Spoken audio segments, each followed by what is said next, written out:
News కి స్వాగతం. Bulletin లో ముందుగా హెడ్లైన్స్. బీజేపీ కిసాన్ మోర్చా రాష్ట్ర అధ్యక్షుడు శ్రీ బస్వ లక్ష్మీ నరసయ్య గారి ప్రెస్ బైట్.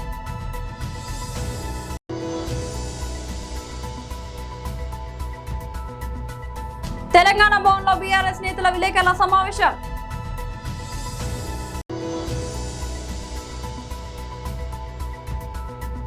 వైఎస్ఆర్సీపీ నాయకుల ప్రెస్ మీట్.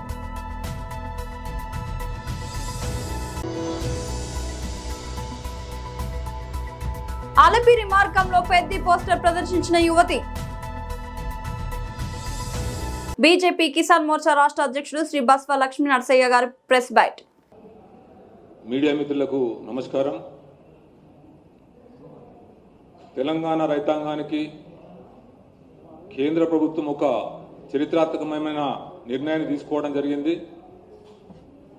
2025-26 రబీ సీజన్ గాను తెలంగాణ నుంచి బియ్యం సేకరణ ఇదివరకు తీసుకున్న రాష్ట్ర ప్రభుత్వం చేసుకున్న ఒప్పందం ప్రకారము 35 లక్షల మెట్రిక్ టన్నుల నుండే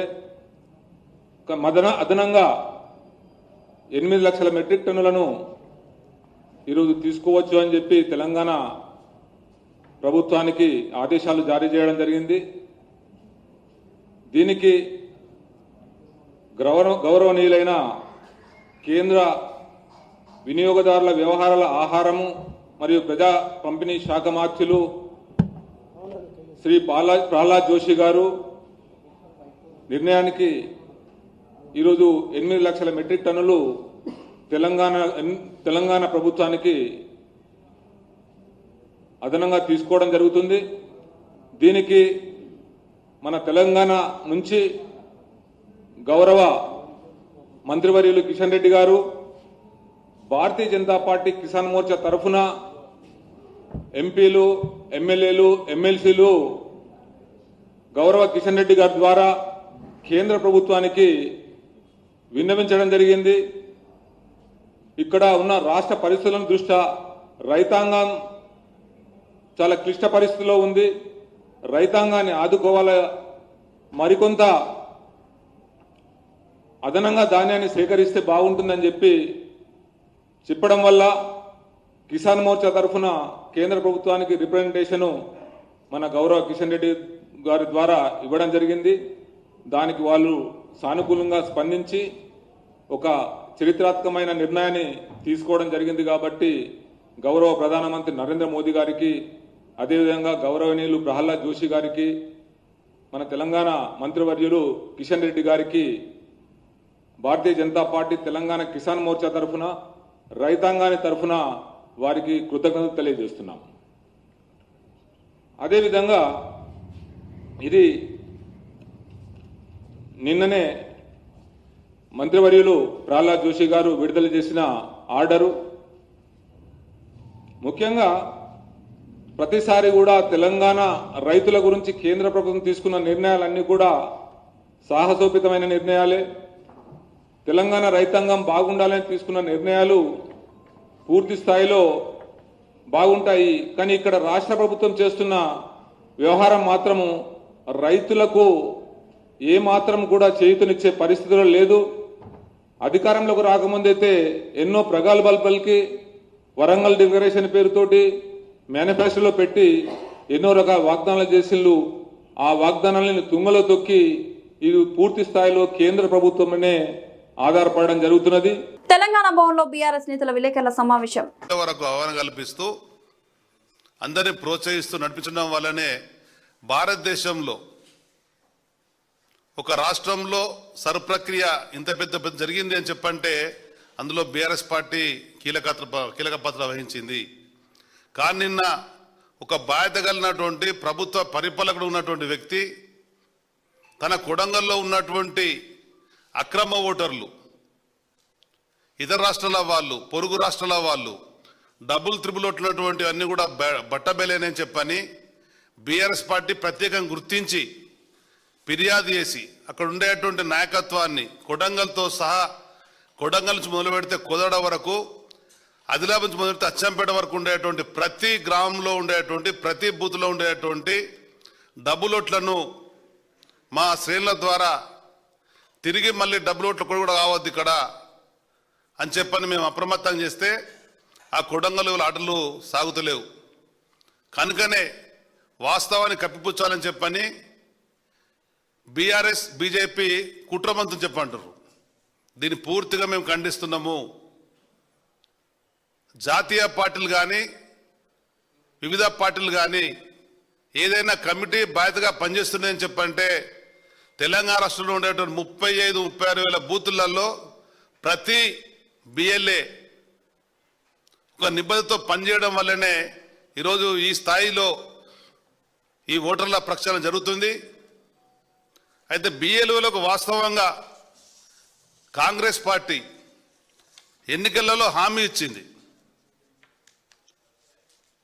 ఎవరైతే ఈరోజు అంగన్వాడీ టీచర్లరో ఆయాలనరో టీచర్లకు 18,000 ఇస్తామని ఆయాలకు 13,000 ఇస్తామని చెప్పేటువంటి మాట ఇచ్చి 1వ తారీఖులనే జీతాలు చెల్లింపేస్తామని చెప్పినటువంటి మాటకు అనుగుణంగా దాన్ని ఆచరణలో పెట్టినటువంటి బిఎల్ఓల మీద అంటే ఎవరైతే ఇలా ఈ బిఎల్ఓలుగా ఉన్నారో అంటే వాళ్ళని తప్పుపట్టే విధంగా దానికి తోడుగా ఇష్టానుసారంగా ప్రభుత్వ ఉద్యోగులు ప్రభుత్వం ఇచ్చినటువంటి ప్రతి పనిని బాధ్యతగా అవసరం ఉంటుంది. అది వాళ్ళ గురుతరమైన బాధ్యత. ప్రభుత్వ పాలకులుగా మీరు ఎవరైతే పరిపాలిస్తున్నారో మీ కర్తవ్యం వాళ్ళతో పని చేయించడం. ఒకవైపున ఓటు కోల్పోయినట్టయితే సర్వస్వం కోల్పోయినట్టు అని చెప్పుకుంటూనే అంతటి ప్రధానమైనటువంటి విలువైనటువంటి ప్రతి వ్యక్తి అర్హులైన వ్యక్తికి ఉండవలసినటువంటి ఓటు హక్కును ప్రభుత్వ ఉద్యోగులు సక్రమంగా నిర్వర్తించే విధంగా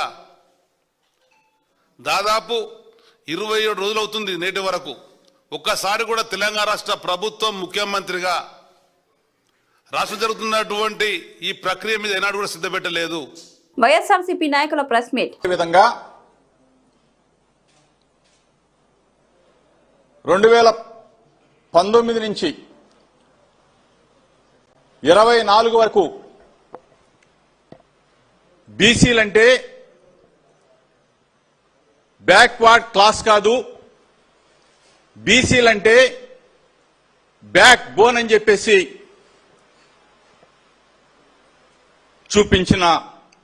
చేసి చూపించిన జగనన్న ప్రభుత్వంలో బలహీన వర్గాలకి ఏ విధంగా మేళ్లు జరిగినాయి, ఎన్ని మేళ్లు జరిగినాయి, సామాజిక న్యాయం ఏ విధంగా జరిగింది, మహాత్మా జ్యోతిరావు పూలే గారి ఆశయాలు ఆలోచనల్ని అభినవ పూలే జగన్మోహన్ రెడ్డి గారు ఏ విధంగా చేసి చూపించారు.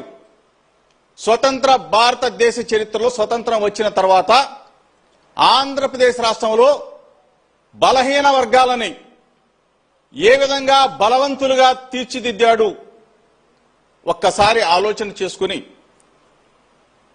గత 5 సంవత్సరాల జగనన్న పరిపాలన, అంతకుముందున్న చంద్రబాబు నాయుడు పరిపాలన, ఈ 2 సంవత్సరాల 3 నెలల కాలంలో చంద్రబాబు నాయుడు బలహీన వర్గాలను ఏ విధంగా బాధ పెడుతా ఉన్నాడు, హింసిస్తా ఉన్నాడు, బలహీన వర్గాలైన మా నాయకుల పట్ల ఏ విధంగా కఠినంగా కఠోరంగా వ్యవహరిస్తా ఉన్నాడు, మమ్మల్ని ఏ విధంగా అణచివేతకు గురి చేస్తా ఉన్నాడు అనేది సమాజానికి తెలియజెప్పాలా, ప్రజలకు తెలియజెప్పాలా. జగనన్న ఉంటేనే సామాజిక న్యాయం జరుగుతుంది అని చెప్పేసి ఈరోజు 2 సంవత్సరాల 3 నెలల కాలంలోనే ప్రజలంతా మళ్ళీ జగనన్న కావాలి, జగనన్న ఉంటేనే సామాజిక న్యాయానికి న్యాయం జరుగుద్దని చెప్పేసి అందరూ కూడా ముక్త కంఠం మీద ఈరోజు ఒక్క తాటి మీదకి వస్తున్న ఈ తరుణంలో వైఎస్ఆర్ కాంగ్రెస్ పార్టీలో ఉన్న బలహీన వర్గాలకు సంబంధించిన నాయకులందరం కూడా విజయవాడ వేదికగా ఆగస్టు 9వ తారీఖు ఆదివారం నాడు వెన్యూ అనౌన్స్ చేస్తాం. అందరం కూడా సంఘటితమై ఒక్కటి కాబోతా ఉన్నాం. పవిత్ర పుణ్యక్షేత్రమైన తిరుమల కాలినడక మార్గంలో ఓ యువతి అత్యుత్సాహం తీవ్ర వివాదానికి దారితీసింది. గ్లోబల్ స్టార్ రామ్ చరణ్ నటించిన తాజా చిత్రం పెద్ది ఘన విజయం సాధించిన సందర్భంగా సదరు యువతి పెద్ది తిరుమల కాలినడకన అని రాసి ఉన్న ఫ్లెక్సీని అలిపిరి పాదాల మండపం వద్ద ప్రదర్శించింది. అంతటితో ఆగకుండా ఆ ఫోటోలను సోషల్ మీడియాలో పోస్టు చేయడంతో ఈ వ్యవహారం వైరల్ గా మారింది. నిబంధనల ప్రకారం తిరుమల పరిసరాల్లో శ్రీవారి నడకదారుల్లో రాజకీయాలు, సినిమాలు లేదా వ్యాపార ప్రకటనలకు సంబంధించిన ఫ్లెక్సీలు, బ్యానర్లు ప్రదర్శించడంపై పూర్తిగా నిషేధం ఉంది. ఆధ్యాత్మిక వాతావరణాన్ని దెబ్బతీసేలా ఉన్న ఈ ఘటనపై భక్తులు, నెటిజన్లు తీవ్ర ఆగ్రహం వ్యక్తం చేస్తున్నారు. ఈ క్రమంలో తిరుమల భద్రతా సిబ్బంది తీరుపై పెద్ద ఎత్తున విమర్శలు వెల్లువెత్తుతున్నాయి. అలిపిరి వద్ద ప్రతి ఒక్కరిని తనిఖీ చేసి పంపే సెక్యూరిటీ సిబ్బంది కళ్ళెదిటే యువతి అంత పెద్ద ఫ్లెక్సీని ఎలా తీసుకెళ్లి ప్రదర్శించిందని ప్రశ్నిస్తున్నారు. భద్రతా సిబ్బంది నిర్లక్ష్యం వల్లే ఇలాంటి సంఘటనలు పునరావృతం అవుతున్నాయని, ఆలయ ప్రశాస్యాన్ని కాపాడేందుకు టీటీడీ భద్రతా విభాగం తక్షణమే కఠిన చర్యలు తీసుకోవాలని డిమాండ్ చేస్తున్నారు. నాగర్ కర్నూలు జిల్లాలో నకిలీ డీఏపీ ఎరువుల ముఠా గుట్టురట్టు. 2900 నకిలీ డీఏపీ బస్తాల అక్రమ వ్యాపారం వెలుగులోకి. 9 మందిపై కేసు నమోదు. 2 నిందితులు పరారీలో. మహాదేవునిపేటలో 110 నకిలీ డీఏపీ బస్తాలు స్వాధీనం. అమ్మపల్లిలో 80 బస్తాలు, వెల్గొండలో 180 బస్తాలు సీజ్. రైతుల వద్ద భారీగా నకిలీ ఎరువులు గుర్తించిన వ్యవసాయ పోలీస్ అధికారులు. రంగారెడ్డి జిల్లాలో తయారీ కేంద్రం నిర్వహిస్తున్న ప్రధాన నిందితుడి కోసం గాలింపు. నకిలీ ఎరువుల సరఫరాలో పలువురు మధ్యవర్తుల పాత్ర వెలుగులోకి. పోలీసుల విచారణలో జిల్లాలోని పలు మండలాలకు నకిలీ డీఏపీ సరఫరా చేసినట్లు వెల్లడి. ప్రభుత్వ అనుమతి పొందిన దుకాణాల్లోని ఎరువులు కొనాలి.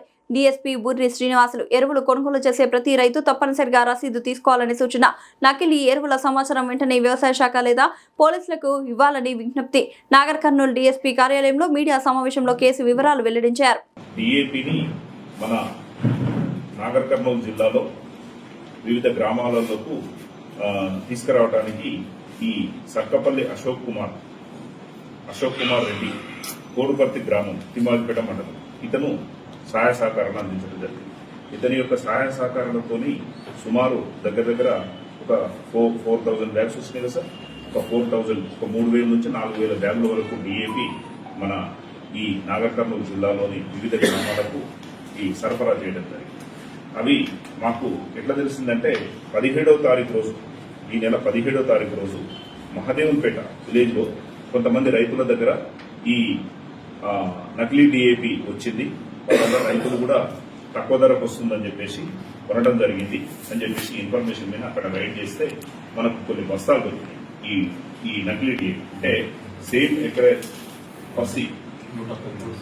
పసి అని లేబుల్ ఉన్నది. తర్వాత ప్రధానమంత్రి నరేంద్ర మోడీ గారి ఫోటో ఉన్నది. అన్ని అంటే మనకు ఒరిజినల్ డీఏపీ బ్యాగులు అయితే ఏ విధంగా వస్తాయో అదే విధంగా ప్రింట్ తోని ఈ నకిలీ డీఏపీని దాంట్లో ఫిలప్ చేసేసి రైతులకు తక్కువ ధరకు అంటే 1,300కు 1,400 అట్లా డీసీఎం వ్యాన్లలో తీసుకొచ్చి త్రో ఎవరి ద్వారా, ఈ అశోక్ కుమార్ ద్వారా, ఈ మన ఈ ఏదుల నరేందర్ రెడ్డి అని ఈయన కూడా ఒకటి ఫర్టిలైజర్ షాప్ ఉంది ఇక్కడ మహాదేవునిపేట. ఈయన షాప్ ద్వారా వాళ్ళందరికీ కూడా రైతులందరికీ కూడా చాలా మంది రైతులకు గ్రామంలో అమ్మడం జరిగింది. వాళ్ళందరూ కూడా ఇది నిజమైన డీఏపీ అని చెప్పేసి పత్తి పొలాలకు, తర్వాత వరి పొలాలకు అన్నిటి కూడా కొంత యూజ్ చేశారు. కొంత యూజ్ చేసిన తర్వాత ఒక 110 బస్తాల వరకు మనం అక్కడ మహాదేవిపేటలో సీజ్ చేయడం జరిగింది. ఈ సీజ్ చేసినటువంటి క్రమంలో ఇంకా ఈ గ్రామాలలో ఉన్నటువంటి వివిధ గ్రామాలలో ఉన్నటువంటి ఈ ఎవరెవరి ద్వారా వచ్చింది, ఎట్లా వచ్చింది అని చెప్పేసి వెరిఫై చేసినప్పుడు అమ్మపల్లికి చెందినటువంటి శ్రీకాంత్ రెడ్డి ద్వారా 100 బస్తాలు, ఈ అశోక్ రెడ్డి ఇప్పించింది వీళ్ళందరికీ కూడా. తర్వాత అశోక్ రెడ్డి ఈ వెల్గొండకు చెందినటువంటి ఉదయ్ కుమార్ రెడ్డికి 2,900 బస్తాలు, తర్వాత మనీన్ రెడ్డికి 210 బస్తాలు, అలీపూర్ గ్రామానికి చెందినటువంటి ప్రకాష్ దగ్గర 150 బస్తాలు వీళ్ళందరూ కూడా ఇవ్వడం జరిగింది. మరి వీళ్ళందరినీ కూడా మేము కస్టడీలోకి తీసుకొని ఈరోజు అరెస్ట్ చేసి మరి కోర్టులో ప్రొడ్యూస్ చేస్తున్నాం. మేము ఈ సందర్భంగా తెలియజేసేది ఏంటంటే రైతులందరికీ కూడా ఈ ముఖ్యంగా రైతులు 6 నెలల పాటు కష్టపడితే కానీ పంట చేతికి రాదు. ఎండనక వాననక ఎంతో కష్టపడి పనిచేసేటటువంటి రైతులకు ఈ విధంగా నకిలీ డిఏపి కానీ నకిలీ పురుగుల మందులు కానీ అమ్మటం వల్ల చాలా నష్టం జరుగుతుంది. జేఎన్టీయూ యూనివర్సిటీ మెయిన్ గేట్ ముందు R22 విద్యార్థులు ధర్నాకు దిగారు. ప్రస్తుతం అమలు చేస్తున్న గ్రేస్ మార్క్స్ 0.15% వెంటనే 0.50% పెంచాలి అని డిమాండ్ చేస్తున్నారు. యూనివర్సిటీ అఫిలియేటెడ్ కళాశాలలకు చెందిన విద్యార్థులకు ఇబ్బందులు కలిగేలా యూనివర్సిటీ అధికారులు గ్రేస్ మార్కులు తగ్గించి ఉద్యోగాలు కోల్పోయేలా చేస్తున్నారని వారు ఆగ్రహం వ్యక్తం చేస్తున్నారు. వెంటనే గ్రేస్ మార్కులను పెంచడంతో పాటు ఒక సబ్జెక్టు మినహాయింపు ఇచ్చేలా చర్యలు చేపట్టాలని వారు డిమాండ్ చేశారు. గేటు ముందు ధర్నా చేస్తున్న విద్యార్థులను అరెస్ట్ చేసి పోలీస్ స్టేషన్ కు తరలించారు పోలీసులు. ఎటువంటి ఘటనలు జరగకుండా KPHP పోలీసులు భారీ బందోబస్తు ఏర్పాటు చేశారు.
నా వెనకకు రా అన్న.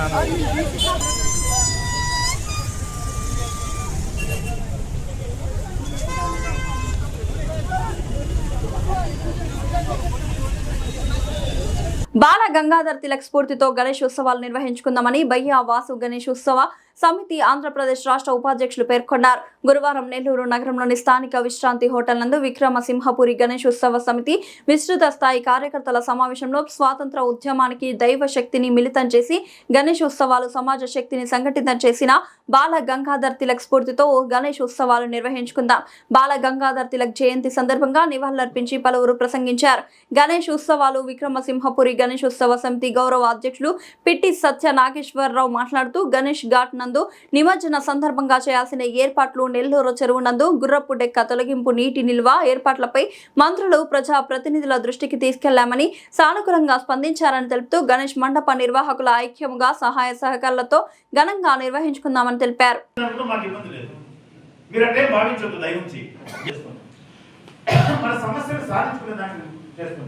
కాబట్టి ఇందాక చెట్లు కొట్టలేదు, ఎలక్ట్రిసిటీ డిపార్ట్మెంట్, పోలీస్ డిపార్ట్మెంట్, సంబంధిత డిపార్ట్మెంట్ వాళ్ళతో కూర్చొని, డిపార్ట్మెంట్ హెడ్లతో కూర్చొని కింద స్థాయికి వాళ్ళు తప్పనిసరిగా వాళ్ళకి ఆర్జీని పాస్ చేయమని చెప్పి ఆ సమస్యను తీరేదాన్ని కాకుండా ఎందుకు తీరలేదబ్బా అని ఆలోచించి మళ్ళీ నెక్స్ట్ ఇయర్ ఆ సమస్య తీరే విధంగా మనం మాట్లాడతాం.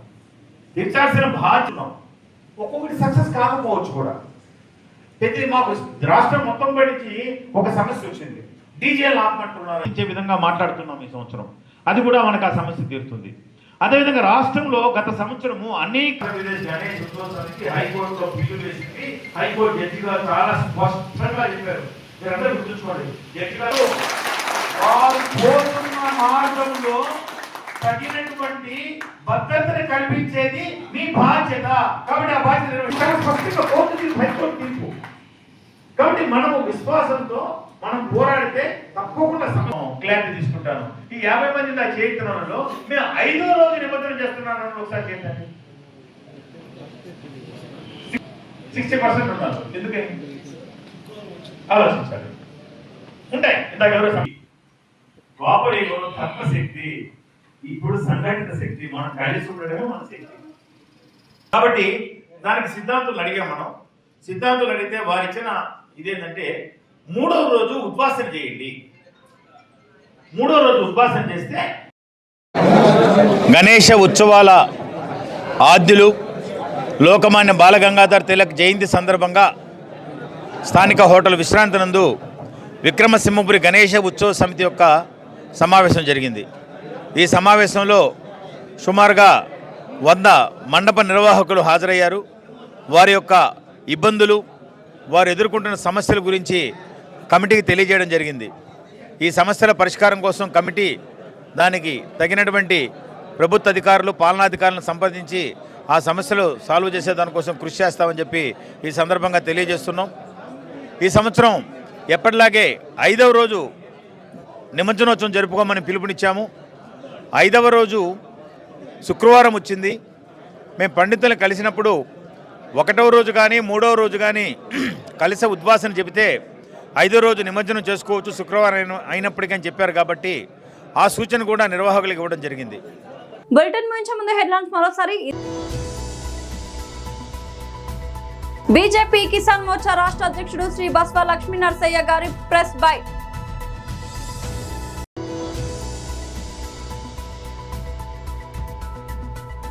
తెలంగాణ భవన్లో బీఆర్ఎస్ నేతల విలేకరుల సమావేశం.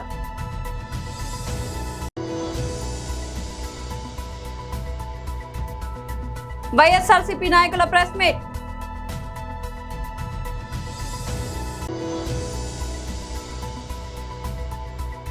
అలపిరి మార్గంలో పెద్ద పోస్టర్ ప్రదర్శించిన యువతి.